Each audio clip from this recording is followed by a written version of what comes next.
नमस्कार दर्शकबिन, अहिले चाहिँ हामी यो वेस्ट सिक्किमको झाँक्री ढुङ्गामा आइपुगेका छौँ र धेरै साल बादमा आइपुग्यो यहाँनिर। र पहिला चाहिँ हामी यहाँबाट चढेर चाहिँ यो माथि गएर चाहिँ फोटो खिच्ने गर्थ्यौँ। तर अहिले चाहिँ यस्तो खालको नोटिस सूचना यहाँ रहेछ। यहाँ धार्मिक स्थल भएको कारणले गर्दा ढुङ्गामाथि चढ्न मनाही छ।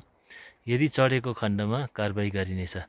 र यो चाहिँ एकदमै राम्रो गरेछ, किनभने यो धार्मिक एउटा स्थल हो, यसलाई पूजा गर्ने ठाउँ हो। माथि चढ्नु चाहिँ मनाही गरेको एकदमै राम्रो। र यो ढुङ्गा चाहिँ एकदमै धार्मिक ढुङ्गा लुङ है मानिन्छ। र यसमा चाहिँ अब कथा सुने अनुसार उहिले चाहिँ जब मानिसहरू एकदमै यहाँ पातलो थिए र 3 बजी यहाँ चाहिँ ढेङ्ग्रो बज्ने थियो भनेर सुनिन्छ। र आज चाहिँ मौसम एकदमै ढुम्म भएको कारणले गर्दाखेरि यो वरिपरिको दृश्यलाई क्लियरली देखाउन सकिएको छैन है।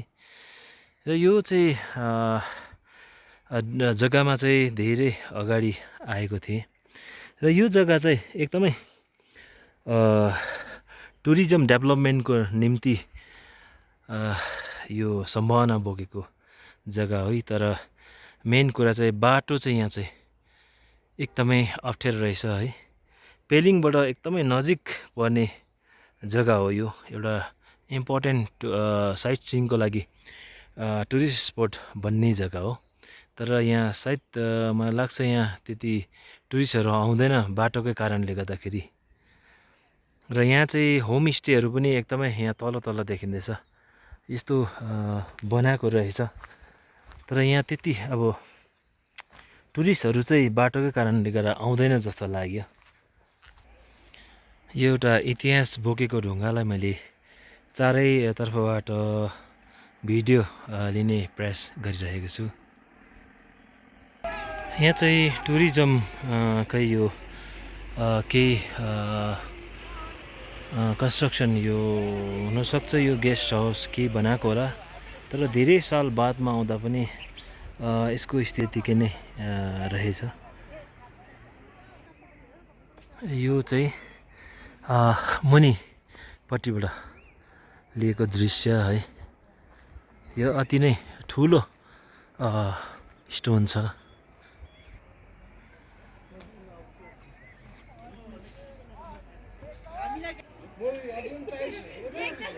र यहाँ चाहिँ हाम्रो कालिम्पोङबाट मामा माइजू भाइ यहाँ सबैजना यो झाँक्री ढुङ्गा घुमेर मनोरञ्जन लिइरहनु भएको छ।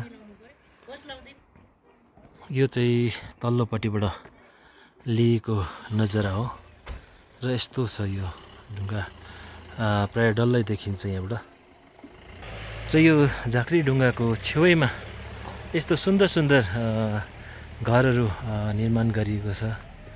सायद यो होमस्टेहरू नै हुनसक्छ।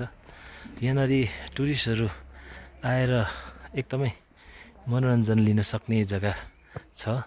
एउटै समस्या भने बाटोको समस्या छ। यहाँबाट चाहिँ हामीले एकदमै क्लियरली यो ढुङ्गालाई देख्न सकिने रहेछ। यहाँ चाहिँ अब हामीहरू सबै यो झाँक्री ढुङ्गा घुमिसकेर फर्किँदैछौँ। यहाँ मामा भाइहरू फर्किनु हुँदैछ।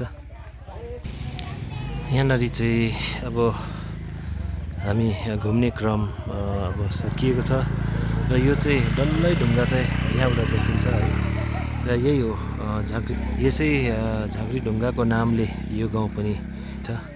र यो इतिहास बोकेको ढुङ्गा है।